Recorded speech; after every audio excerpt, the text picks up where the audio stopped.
Well, carotid artery disease is what we mostly see is atherosclerotic disease, and as we age, it's dangerous because it can cause us to have strokes. For it sooner, you also can see it after stroke. People will look.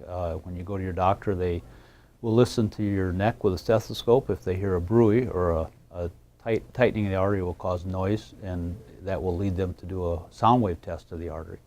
The sound wave artery will look at both the internal and the external artery. There's two branches in the neck, and the one that goes to the brain, if that one has disease via an ultrasound, then you may be referred for another test to see if it's really significant. The risk factors for vascular diseases are the same for heart diseases. Diabetes, if you're diabetic, treat it. With carotids, probably your highest risk factor is hypertension, so if you have high blood pressure, you need to treat it.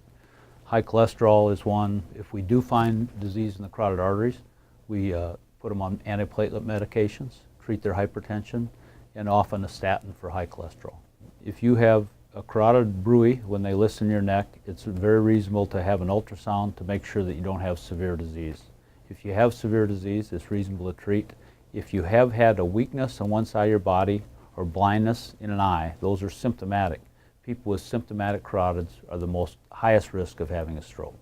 So this patient had an ultrasound that showed severe disease in their internal carotid artery. That's the branch that goes to the brain.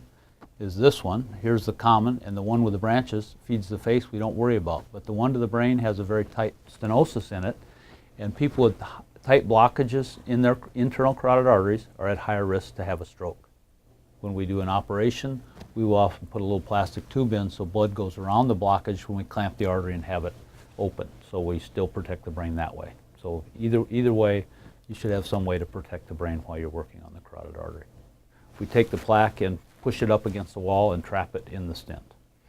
When we do this, we also have a little protection device in, which is necessary because any of the fine material that gets out could go to the brain, and that's one of the risk factors that we have to make sure that there's protection so when we open the artery up, nothing gets away to the brain. The bottom line is if you have symptoms from the carotid, that's weakness on the opposite side of the body. This person with a right carotid would have had a left arm or left leg weakness or blindness on the same side eye. If you have that, your chance of a stroke is about 30% that year. So that's very important. If you're having warning signs of a stroke, similar to having chest pain before having a heart attack, those people should be addressed and looked at because even though everything we do in medicine is expensive, it's more expensive to have a stroke than not have a stroke.